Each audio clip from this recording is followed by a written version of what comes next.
करके नीचे ला कर वो थोड़ा तूफ़ान थमता और हम टेम्परेचर नीचे लेके आते, ताकि पाकिस्तान के अंदर एक लगे कि एक इतनी बड़ी जब कुव्वतें पाकिस्तान के साथ हैं खड़ी बाहर, तो पाकिस्तान के अंदर भी कोई सुकून है।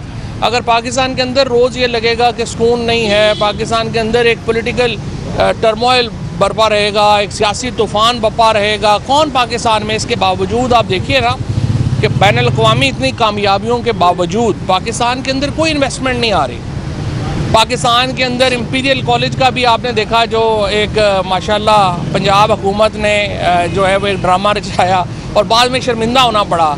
कोई देखे पाकिस्तान में इस वक्त बैनुल अक़वामी इन्वेस्टमेंट, बैनुल अक़वामी ऑर्गेनाइजेशन पाकिस्तान में नहीं आ रही। पाकिस्तान से तो जो बैनुल अक़वामी कंपनियां हैं वो पैकअप कर रही हैं, जा रही हैं। उसकी बड़ी वजह यह है कि हमारे यहाँ जो हुकूमत है, जिन्होंने यकीनी तौर के ऊपर बैनुल अक़वामी कामयाबी समेटी हैं, वो पाकिस्तान के अंदर इन कामयाबियों को ट्रांसलेट नहीं कर पा रहे। और इसलिए मैं ये समझता हूँ कि वक्त आया है पाकिस्तान में कि इसको, कल सुहेल आफरीदी साहब ने जो नए वज़ीर आला हैं खैबर पख्तूनख्वा के, उन्होंने बड़ी ज़िम्मेदाराना बात की है। देखें, एक तो एक सूबे का वज़ीर आला जो 2/3 अक्सरियत से मुंतखब हुआ हो, आप उसे जेल में अपने लीडर से मुलाकात ना करने दें, ये वैसे ही कितनी तौहीन है उस सूबे के अवाम की।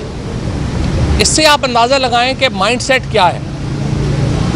और अगर आपने उसके बाद उनको देखा हो, उसके बावजूद जब अदालत का 3 रुकनी अदालती बेंच ने उनको ऑर्डर किया, वो नहीं मिल सके, इसके बाद उन्होंने फिर कहा कि इमरान खान और हम मुज़ाकरात के हामी हैं।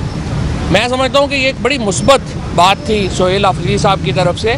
और ये वो चीज़ें हैं, इस वक्त पाकिस्तान के अंदर आपके पास 2 चीज़ें हैं, या आप इंगेजमेंट करेंगे या आप तहरीक इंसाफ को, सुहेल आफरीदी को पुश करेंगे कि वो आपके ख़िलाफ़ एक और मूवमेंट खड़ी करें। आप इंगेजमेंट करें, क्योंकि अगर दोबारा इस वक्त मूवमेंट का माहौल जो बनना शुरू होगा, उसके नतीजे में तहरीक इंसाफ को असम्बलियों से इस्तीफ़े देने पड़ेंगे। उसके नतीजे में पाकिस्तान के अंदर सियासी टेम्परेचर बढ़ेगा और ये टेम्परेचर फिर अगले 1-2 साल नीचे नहीं आएगा। जो अकल की बात है वो तो ये है कि जो इस वक्त खैबर पख्तूनख्वा के वज़ीर आला भी, बाकी तमाम तहरीक इंसाफ के लोग भी और ख़ुद इमरान खान भी कह रहे हैं इंगेजमेंट होनी चाहिए। इस इंगेजमेंट के मौके को इस वक्त ज़ाया नहीं करना चाहिए। और अगर चाहे हुकूमती वज़रा ने कहा कि वो एप्लीकेशन दें तो हम बनीगाला शिफ्ट कर देंगे, ये देखें, ये बातें ना करने वाली हैं। अगर आपने प्रैक्टिकली कुछ करना है तो बुशरा बीबी को बनीगाला शिफ्ट कर दें, इससे टेम्परेचर नीचे आएगा। आप इमरान खान को जो है वो अगर उनसे बातचीत करने से पहले बुशरा बीबी की जो बेल है उसकी हेयरिंग कर ले, उससे टेम्परेचर नीचे आएगा। पॉलिटिकल वर्कर्स के साथ जो हो रहा है, और पॉलिटिकल वर्कर जो तहरीक इंसाफ का है, वो तो दोनों तरफ से पिस रहा है। एक तो अपनी लीडरशिप उसको नहीं पूछती, हुकूमत जो है उसके पीछे पड़ी हुई है, और उसके बाद ज़्यादातर लोग गरीब तरीन लोग हैं जिनको अपनी लीडरशिप ने भी जो है वो त्याग दिया है, उनके तरफ को भी कोई नहीं गया। इवन जो सीनियर लीडरशिप है, शाह महमूद कुरैशी हैं, यास्मीन राशिद हैं, एजाज चौधरी हैं, महमूद रशीद हैं, उमर चीमा है, इनकी क्या हैसियत है पॉलिसी की डिसीजन मेकिंग में? कोई हैसियत नहीं है। ये जो किराए के ऊपर लीडरशिप PTI में मौजूदा जो है वो लाई गई, उससे PTI का बहरान तो बढ़ रहा है, लेकिन वर्कर्स का बहरान बढ़ रहा है। और इस वक्त जो PTI का वर्कर जो जेलों में है वो तन्हा है, जो यहाँ पे ज़मानतों पे आ रहा है वो तन्हा है, और कोई किसी को पूछने वाला नहीं है। और इसके नतीजे दूसरी तरफ पाकिस्तान का टेम्परेचर ऊपर जा रहा है। तो इसलिए मेरे ख्याल में engagement is the only way forward.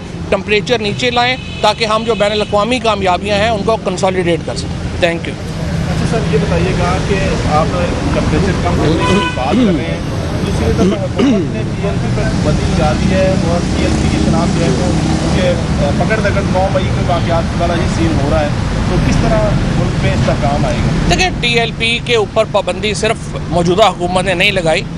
2021 में जो इमरान खान की काबीना थी उसने भी यही फ़ैसला किया था। तो अगर एक जमात जिसके ऊपर 400 या 450